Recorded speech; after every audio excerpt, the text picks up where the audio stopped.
রাধে রাধে বন্ধুরা, আজকের পর্ব থেকে আমরা জানবো জ্যৈষ্ঠ মাসের 5টি মঙ্গলবার কবে পড়েছে, পঞ্জিকা অনুসারে সঠিক সময়সূচি, ব্রত পালনের নিয়ম কি রয়েছে, কি কি উপকরণ লাগবে, খিলি কিভাবে বানাবেন, মঙ্গলচণ্ডী ব্রত পালন করলে ব্রতীরা কি কি খাবেন ও কি কি খাবেন না।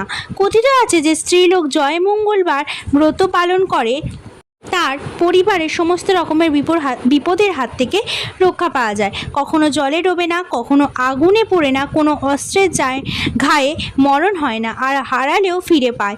তাই অবশ্যই আপনারা প্রত্যেকেই মঙ্গলবার দিন মঙ্গলচণ্ডী ব্রত পালন করুন। পয়লা জ্যৈষ্ঠ থেকে সংক্রান্তি পর্যন্ত যতগুলো মঙ্গলবার পড়ে তার প্রত্যেক মঙ্গলবারই নিয়ম করে এই ব্রত পালন করতে হয়। সদবা, বিধবা, কুমারী প্রত্যেকেই এই ব্রত পালন করতে পারেন। ব্রতের নিয়ম এবং উপকরণ কি কি রয়েছে তা আমরা অবশ্যই জানব। কোন কোন তারিখে জ্যৈষ্ঠ মাসের মঙ্গলবার দিন পড়েছে? 4 জ্যৈষ্ঠ, 19 মে প্রথম মঙ্গলবার, 11 জ্যৈষ্ঠ, 26 মে দ্বিতীয় মঙ্গলবার, আর তৃতীয় মঙ্গলবার পড়েছে 18 জ্যৈষ্ঠ, 2 জুন, আর চতুর্থ মঙ্গলবার এবং এটি এই বছরের জ্যৈষ্ঠ মাসের শেষ মঙ্গলবার 25 জ্যৈষ্ঠ, 9 জুন। এবার জেনে নেওয়া যাক ব্রতের প্রধান উপকরণ কি কি লাগে। 17টি গোটা সুপারি, ধান, দুব্বা, ঘাস, ফল, বেলপাতা, ফুল, পৈতে, পাকা আম, কাঁঠাল, এছাড়াও অন্য রকম ফলও আপনারা দিতে পারেন। এই মরশুমে যে সমস্ত ফল পাওয়া যায় তা দিতে পারেন।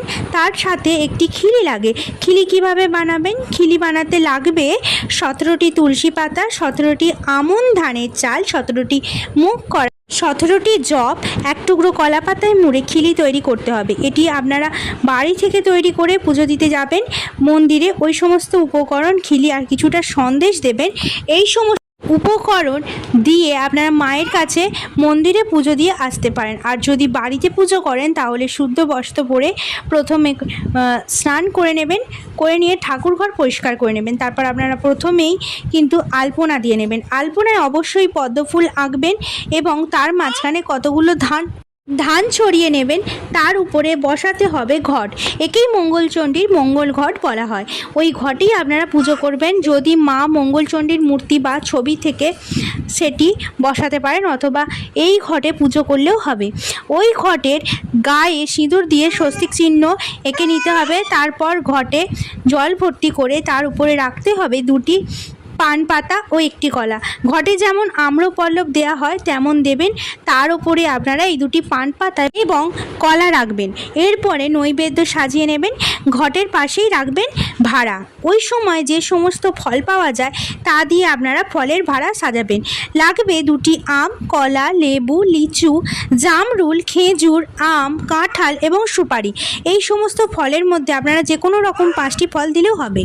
তার সাথে যে খিলি তৈরি করেছিলেন সেটি দেবেন।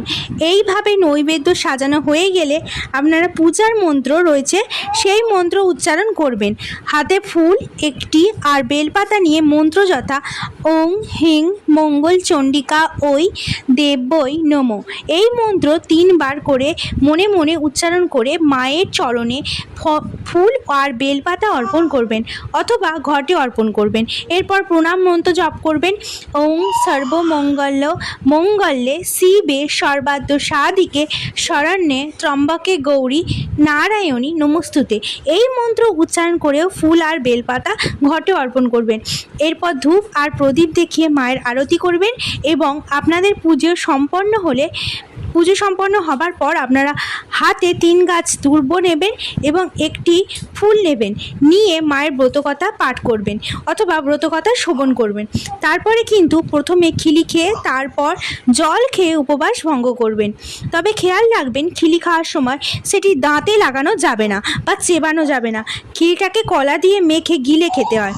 আর এই মঙ্গলচণ্ডীর পূজার দিন ভুলেও আমিষ আহার করবেন না, সেই দিন নিরামিষ আহার করবেন। এছাড়া ফল, প্রসাদ, মিষ্টি সব কিছুই খেতে পারেন।